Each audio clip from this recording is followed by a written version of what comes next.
We literally have AI give them a phone call and say, hey, this patient's shift opened up today. They need help. We'll give you a $10, $20 bonus to go apply to do the shift and get it filled instantly right there.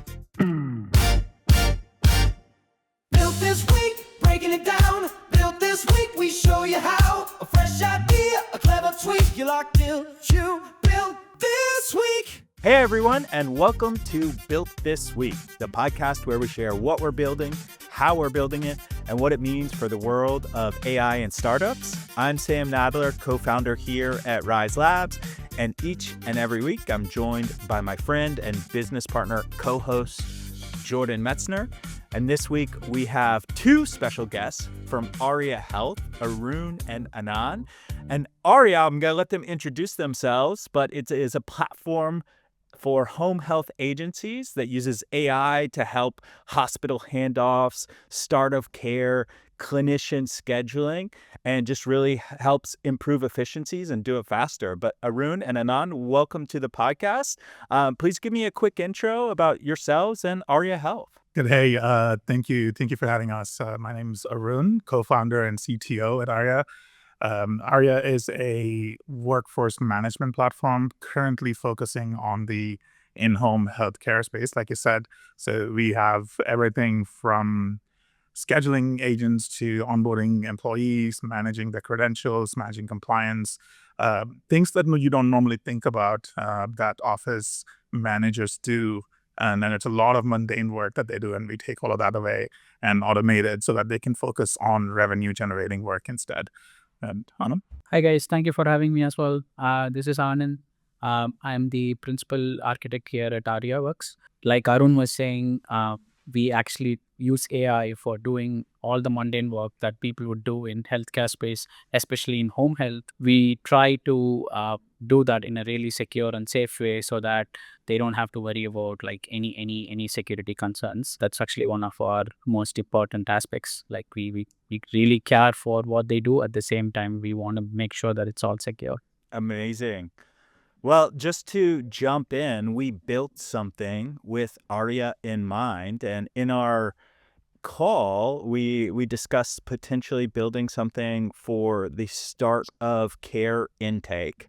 And I'm not from the healthcare space, so this could be a little bit off, but I wanted to create a few different demos. Our first one is a complex CHF. So you would get something like this discharge summary from the hospital. Again, I don't know if this is what it actually looks like. Let's use AI to generate the start of care packet that would help inform from this, I would say not messy, but maybe unstructured and somewhat coded discharge summary. So as you go through, you can see in this discharge plan, it, has this 2 W3, then 1 W4. Maybe for a healthcare audience that's obvious, but it's not so obvious for me. They have certain, home situations, for home care, whether they have pets or stairs or they live alone. I can imagine all that could be important to understand who's the right person to help with this patient. But anyway, we triggered the start of care packet. And as you can see, it gives,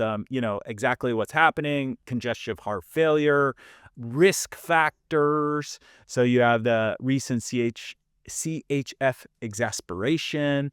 You have the clinical strategy. I thought this little projected 4-week schedule was cool. You have the different disciplines, how often they need to be there in the first week. So week 1, the SN, I'm not even sure what that stands for, but I guess some sort of wound care nurse would need to be there every day for the first week, 5 days for the second week, et cetera, et cetera, et cetera. And you can see kind of what that schedule immediately matches theoretical staff. So you have Sarah Chin, skilled nurse, that makes sense, who's, has wound care competencies. She speaks Spanish. Wow. Let's go ahead and send Sarah a auto-drafted outreach to see if she can join. And this obviously doesn't work, but that's what we would do. It kind of drafts these, and you could theoretically engage with these different medical personnel quickly. State of care details. You have the address, you have the level of urgency, some home contacts, which I mentioned before. They have 4 steps to enter home, elderly wife, at least someone's available, but maybe she will be unable to lift the patients. You got some missing info, gender's missing. Maybe one of the teammates of Arya would follow up with this. Maybe some are more important than others. And then you have some workflow actions that you could just go ahead and click through as you get through this patient's start of care. And then lastly, as just a little fun feature, I created a get well card functionality where if we click it, and it's supposed to be punny and funny. Maybe that's not the right moment to send, but you got the get well soon, Arthur, from Arya Health. Arthur sending you heartfelt wishes for a speedy recovery. We're rooting for you to feel hearty and strong, ready to take those steps back home soon. So this is the starter care packet. Again, I'm not from the healthcare space. Maybe it's off base. Maybe it's somewhat aligned, but would love to hear your thoughts. Well, I love that you went medieval on this. First off, that's fantastic. I actually think this is a pretty good starting point for the start of care workflow. I haven't seen on and not along so much So to new product. it's interesting that you captured some of the workflows really well. But what's most interesting in this is something that we are hoping to do in like the fourth version is already captured in this. Yeah. And I really like that part about it. Like, so, I mean, it's difficult to get into the SOC stuff and then be like, you cannot just like that own the process immediately. Eventual goal is to own the process right from the first, right? But yeah, this captures that very well. I really like that. There is a lot of things that happens in this that takes, we wish it is real time, but it is not real time. That's Yeah. the only thing I think is off. That's all. I think I really like this kind of a summary that like, this is cool and I really like it. Yeah, I definitely want to shoot us a copy. It got all the titles right. That was cool. The skilled nursing part, the occupational therapy, the physical therapy, and the home health aid. It got some details pretty spot on. I wouldn't believe if you tell me that you're not from healthcare space. I wouldn't believe you from this. If I see this, I would be like, yeah, you got it right. So that's nice. That's cool. Well, Sam, tell them your workflow. Like, I mean, I think that'd be cool because I mean, you entered a work. We talk about AI. You don't really know this space that well. It'd be cool to talk about your workflow just a little bit and like how you build something like this without your domain expertise.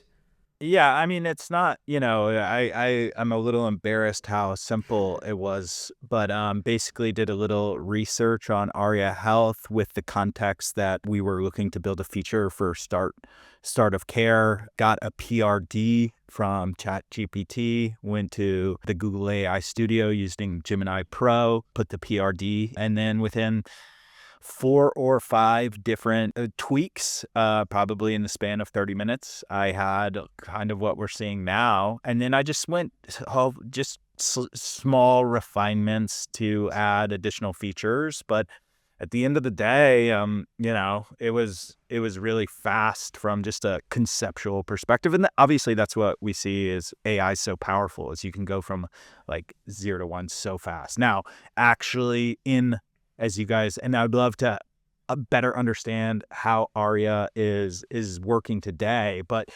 taking this from a concept to actual real world use cases is there's a million steps in between. Like it's not in real time, as you mentioned. The discharge notes, I don't even know how those come in. Maybe it's a phone call. Yeah, I don't even know. Well, let's get into the good stuff. It's all about, I think, as Anand mentioned, about compliance, right? And patient privacy and HIPAA, right? And so, you can't just, push this thing to some Firebase or some Supabase or some, Amplify project and run away with it like you can on some, other Vibe coded projects. So I think, this is probably a good time where we talk to you guys about, obviously there's a lot of model development. There's a bunch of new models coming out on a weekly basis from a coding perspective. Obviously, like we're deep on all of them. I mean, obviously, Opus 4.5 has just been insane so far, but want to talk to you guys about how you use AI in a privacy forward focus where you obviously, some of these new hosted models come out, next week, but how easy is it to be able to adopt those models in a privacy, environment where patient, privacy is like number one? Yeah, I think that is the most complicated bit of this whole ecosystem. It's not as simple as just like hopping on chat.openai and starting a conversation with ChatGPT, right? So one of the things that we care about deeply at Arya is security and compliance. So much so that pretty much I want to say about 70% of our infrastructure is completely hosted by us. And then the bits that's not hosted by us is primarily the communication pieces, which is our phone calls, SMSs, and that kind of stuff, which we have direct sort of agreements with our vendors. So if we work with Bland, if we work with Twilio, we work with Amazon's Pinpoint, we have agreements in place that are completely specific to HIPAA regulations, and that sort of covers most of our use cases. But then we go beyond that. Every customer gets almost a physically separate location where their data is stored. And there's definitely logical separations among everywhere. There is never a case where any data will ever leak from one customer into another customer's ecosystem at Arya. And and speaking about AI, we only use AI through our cloud providers. So we work with Amazon and Google. So with Amazon, we work with Bedrock. We talk to Anthropic through Bedrock, and then on Google, we work with the Vertex AI, and we talk to Gemini through Vertex AI, and they make it possible for us to build HIPAA compliant workflows, just because that we have those contractual relationships with Amazon and Google, and then they cover all the data at rest as well as in transit, and they cover that under our security policies. The cool thing about Google is Anand here actually advises them on how to build their agent development kits. They're on our Slack. We have conversations pretty much almost every day, and we're huge fans. They're huge fans. It's good. It's been fun. Yeah, and I wouldn't call it advice, but yeah, some version that we share notes. Yeah, I can talk a little bit about that. So the thing is, if you look at it, right, like AI and security, they're still not going hand on hand. There are so many tools available, but if you see which of them is HIPAA compliant, to the extent of to be used by PHI, it's very limited. So from the first, our model has been like you can only use the models that's available in our cloud provider because only that is giving us the utmost security. That means that like we will experiment quite a lot within what's available in that. Personally, what my process right now is I check the models that's available in cloud and other things constantly on a site. Whereas for our Arya workflows, we only use those that is available in cloud, and like sometimes we push them to make them available. I remember Bedrock, like initially we didn't have it. Like we pushed them to get a particular version. A lot of them did, I guess. So we got that. With Google, we have great support. So if we need something, they are more than willing to do that. And we have that relationship with them, and it's really worked out very well for us. One more point I want to add, we are multi-cloud, but even in multi-cloud, the way we communicate between our clouds, we have a separate tunnel communication happening. Even in that level, the security is extremely, yeah, I mean, it's not paranoia, but at the same time, we want to make sure that security comes first. So we have a separate peering network going on between GCP and AWS, and only through that we communicate. So that's like the most biggest priority for us. So yeah, that's how we handle that in today's world. Okay, cool. Yes, I understand. Like multi-tenant, kind of multi-organization, to create kind of individual security layers. I guess maybe just last follow up on like the AI stuff in regards to this, and obviously like through Google and Bedrock, et cetera, and obviously like the future providers, whatever Microsoft rolls out, have been the same. But really, I guess like what have these new models in their deployment inside of these platforms enabled you guys to do that wasn't able to be done, as of yesterday per se. So, whether it's, Gemini 3 or whether it's, Claude through Bedrock, or whether it's even just like OpenAI through Bedrock, or even some of the Amazon hosted models, like, are obviously really inexpensive if you run them on Titanium, if maybe they're doing things like data processing. So yeah, it'd just be interesting to hear, as the new models have been rolled out, how have they made an impact on kind of new things you've been able to build? It's I'm glad you touched on the expense of things. Our last bill was about 6x of what we would expect it to be, because there was a change in Anthropic and how much time it took our lambdas to actually have that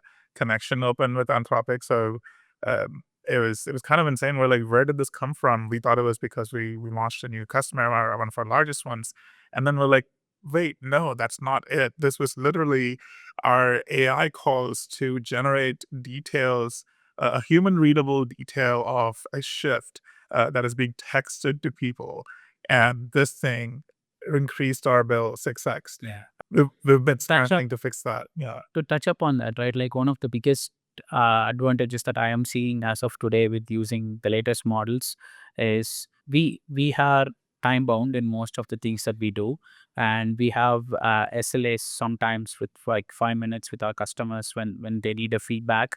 And with AI, when you do real time stuff, it takes time. Like putting we only see a chatbot being put, and like you're getting Claude or chatbot responding very fast.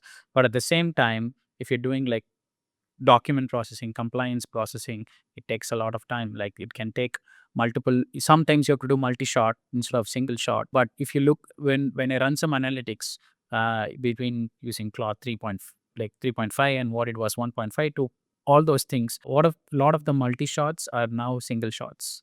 That's like the biggest advantage.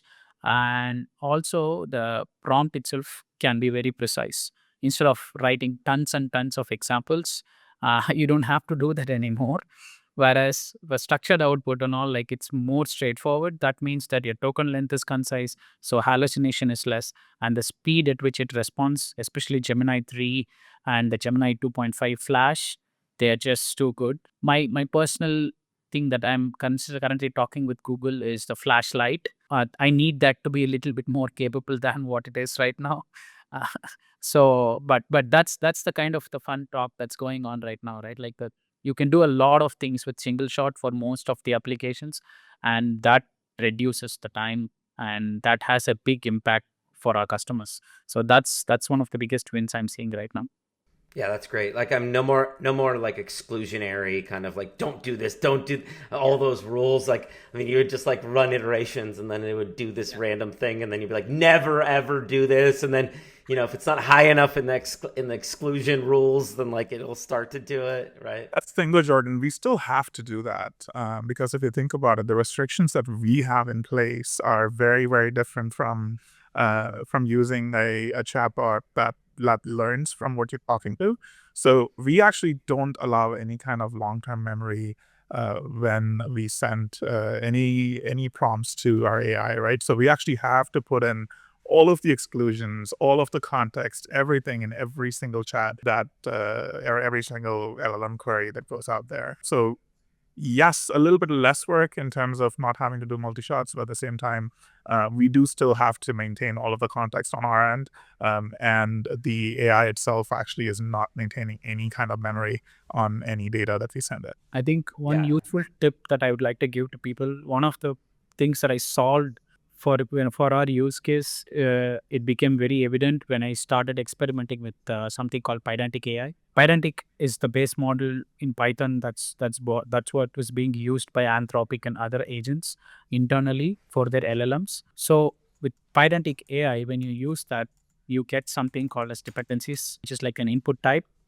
And when you use that, almost 90 to 95% of the things that we do in our normal day-to-day AI agents, we don't have to give examples. You can control that using input type. And I Super use cool. that quite a lot for flags, for doing things that kind of, it's like the best word to use is to navigate the agent's thinking in one particular way by using the control structure that it understands. After starting to use that, it's been extremely fast development, and the hallucinations have reduced 40 to 50% for me just by changing the input types with Pydantic AI. So if you're building single shot agents, I really highly recommend people using Pydantic AI for. So Oh wow. So okay, so that's like the progression from moving from like JSON type or like any type of like formatted type prompts, I guess, yeah, into it's all Pydantic classes, no more JSON types. So yeah. Okay. All right. Awesome. I'm gonna do this next, like after this call. After our show ends, I'm going straight to download the library and create some outputs. Well, Yeah.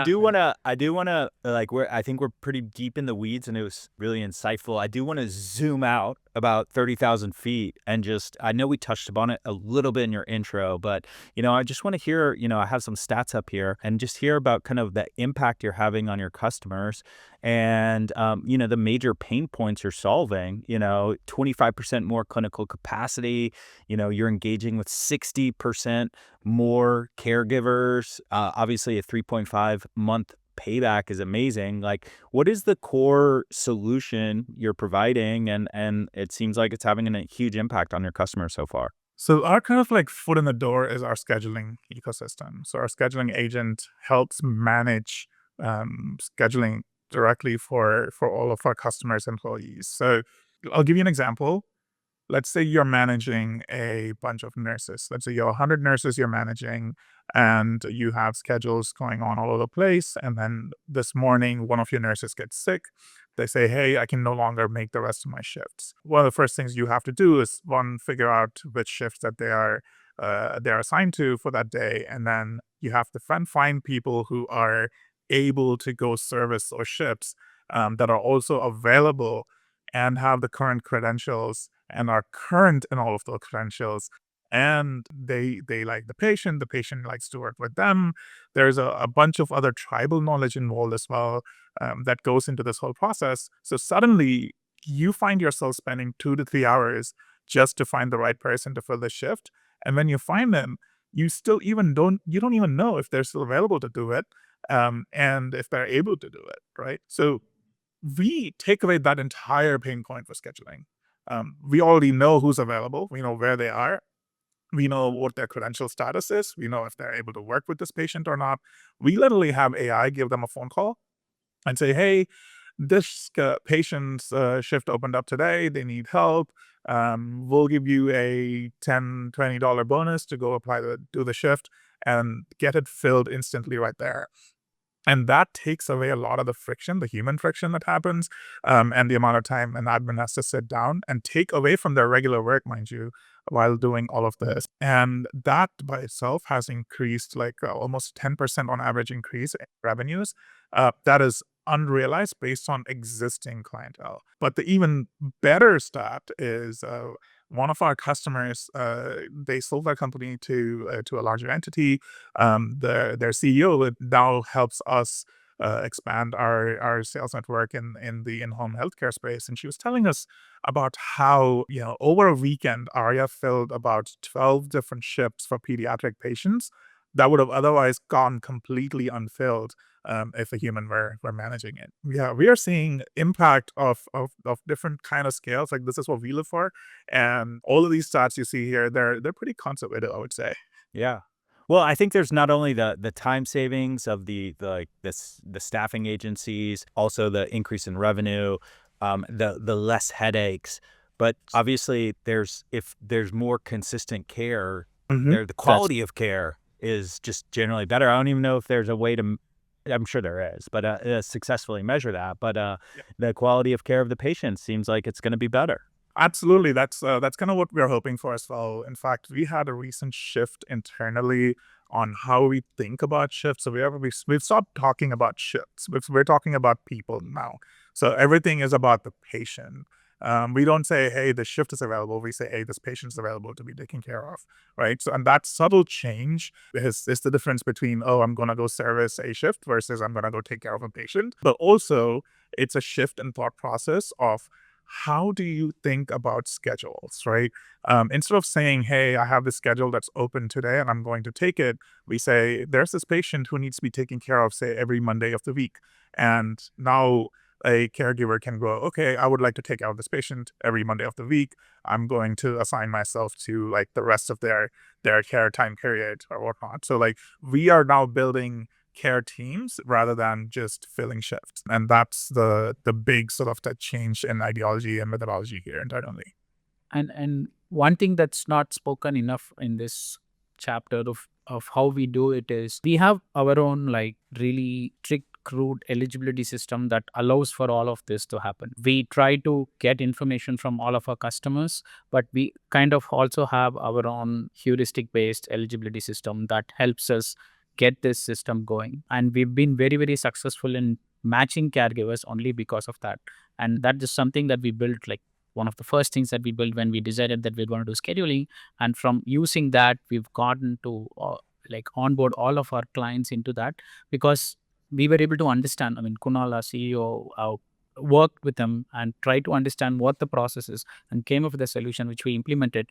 And we got it to a point where it's like you can take any customer. Most of the systems in that is going to be the same.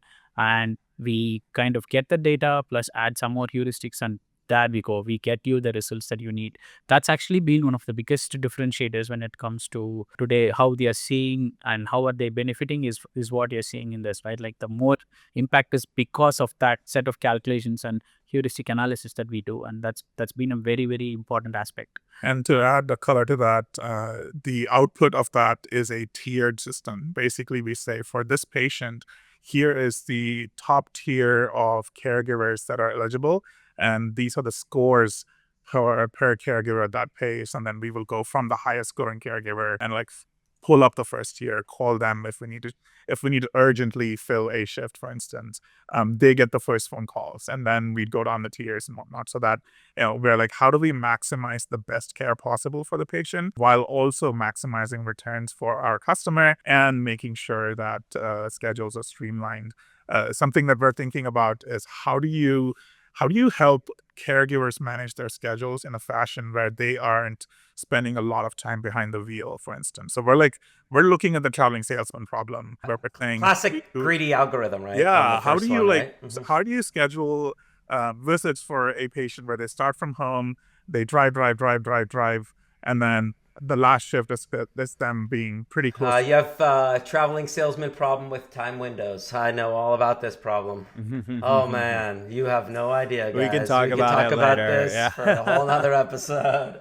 I keep saying that it's not a traveling salesman problem because there is a time window and known params. No, I'll tell you, the book is on Amazon.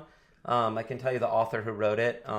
And there's a bunch of traveling salesman problems you have with time windows with different types of constraints in your particular circumstance. My guess is you have like a known start time but an unknown end time of care, right? So you have like some type of time window that you have to like guarantee against. But yeah, love to talk about it more offline. We could talk about traveling salesmen indefinitely.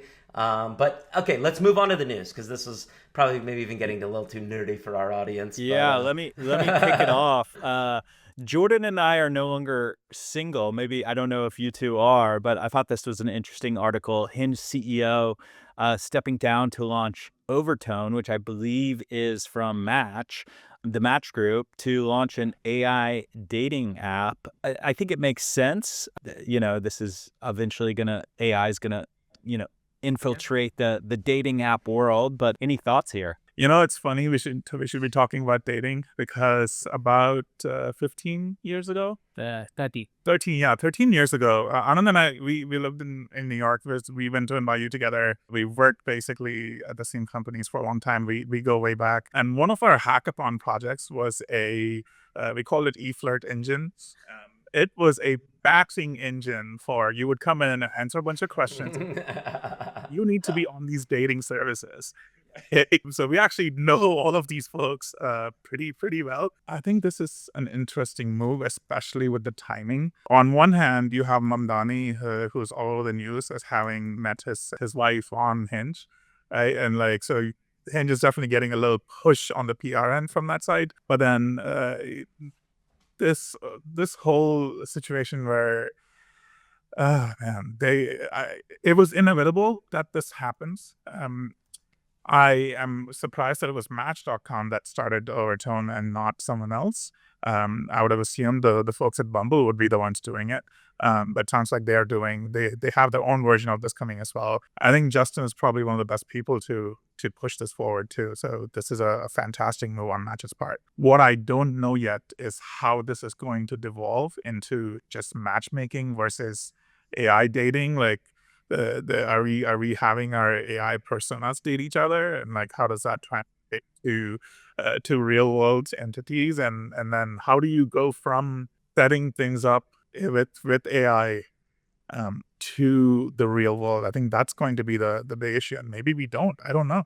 I think it's for me, right? Like how the when AI was released by Google for photos, the question was what does it mean to even take a photo, right? That question is if you go into Reddit, we still talk about it a lot.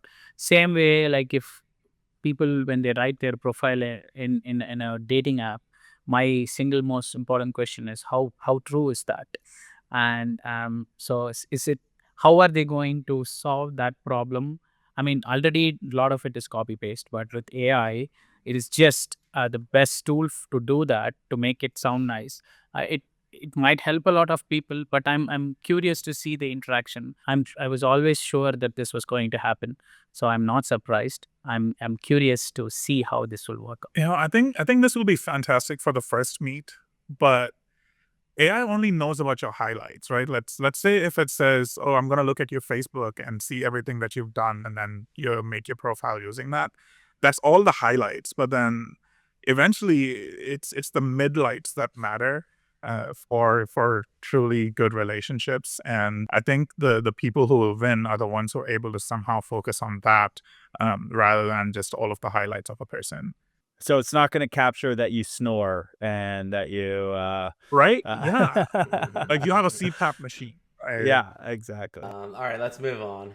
All right, all right. Number Jordan, I'll kick you off with you. Cursor CEO believes OpenAI Anthropic competition won't crush his startup. I know you're a heavy Cursor user, but you also have some thoughts on, how its position as the application layer versus the model layer.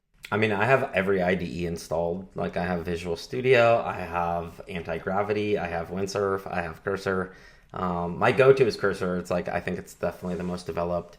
And when I can use like multiple agents simultaneously, it's definitely the best like product user customer experience. I've been using Anti-Gravity a little bit, but it's free. So I try to use up my tokens until they kick me off. But it's not as polished as a product. It does have some cool like one-off features that are pretty cool. So I thought like, obviously there's just so much copying going on, or like, I don't know, like feature parity might be like the proper word. So like if anybody launches anything, everyone else will just launch it if it's cool enough. And like the time to market is so fast. Like I'm at Cursor, I can't even use it for one day without requiring like a feature up, a product update on it. So, I think at the end of the day, and honestly, it is surprising to me how good Claude Code is, and like the path that Cursor has gone, the path that Anthropic has gone, because like I think that Anthropic could like choose a selfish model where they would literally sell their code editor only in their tools and nowhere else, and I don't know. To me, it would seem like an even bigger opportunity. Maybe I'm sure they've done that evaluation. Dario's a pretty smart guy, but sell to everyone has been their model. But at the end of the day, it's whatever the best coding model is. In my personal opinion, I try to think of costs not being a factor because my coding time is so expensive to me, right?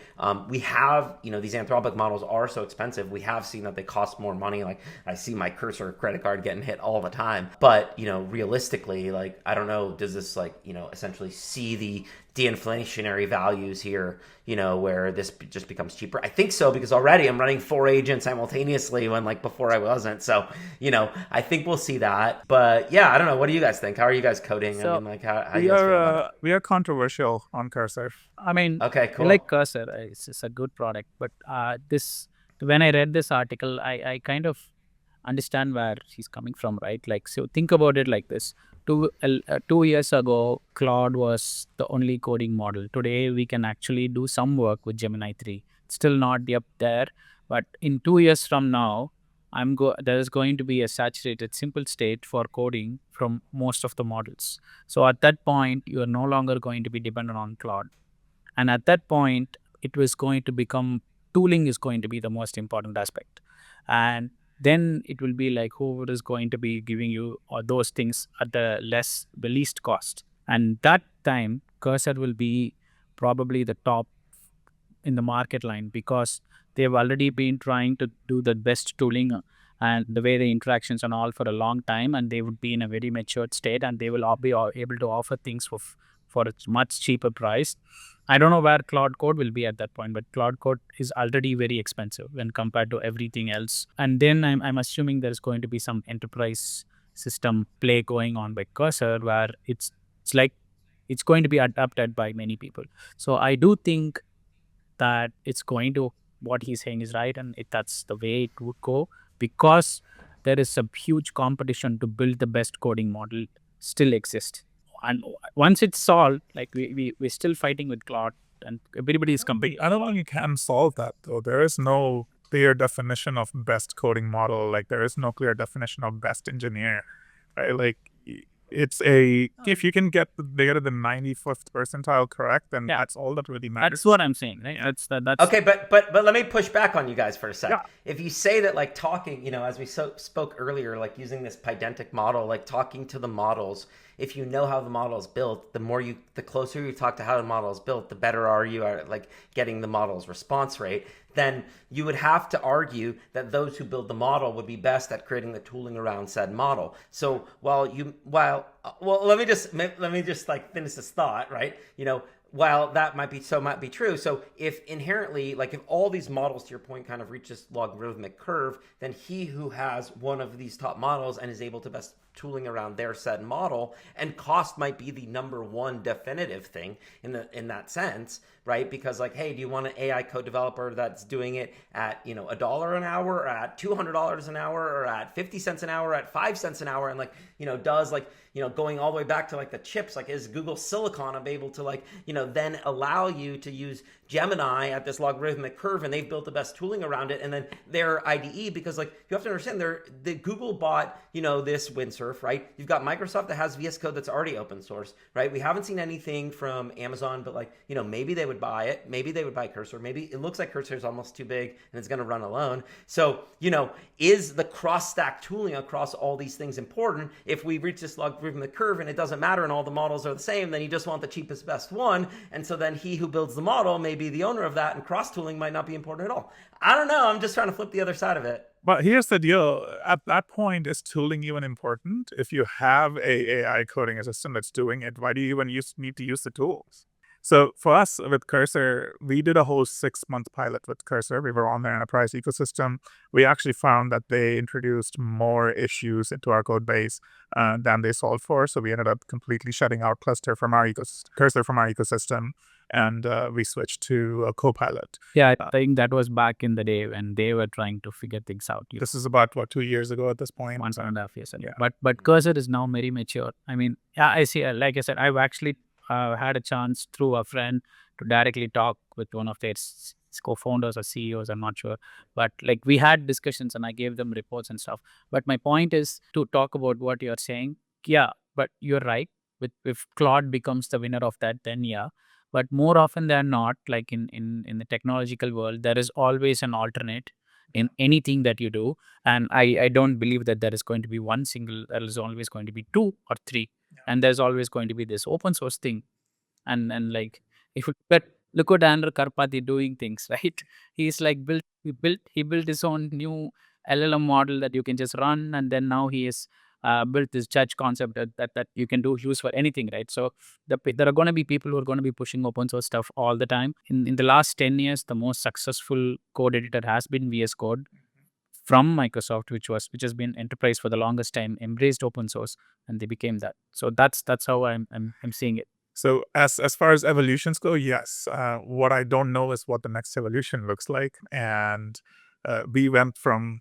I was a religious Vim user. I went to Sublime, and then from Sublime we went to Visual Studio, right? So it's and of course Cursor is basically VS Code. It's just everything is VS Code. Yeah.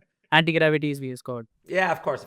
That's why I'm so long Google, because I think they can have a top model, provide it for cheap, and they got the IDE around it. I do think Google is going to be the silent killer in this current ecosystem. The way we've seen the Vertex AI team operate in the last 3 years has been fantastic. I think Amazon has a lot of catching up to do if they want to be competitive. I've seen this in my blockchain days as well, right? Like all the clouds got it wrong for the blockchain world, and they've at least done a better job on the AI side of adoption. But Google is like leaps and bounds beyond where Amazon is. I can't really comment about where Microsoft is right now, but we are definitely all in on the Gemini team. Yeah. That's awesome. That's awesome. All right, great episode, guys. I just want to say thank you so much. Thanks for joining. And, before we cut, just like and subscribe. We're here every Friday. Thank you, Anand. Thank you, Arun. And please Thanks, check out everyone. Arya Health. Thank you so much for having us. Built this week, breaking it down. Built this week, we show you how. A fresh idea, a clever tweak. You're locked in, you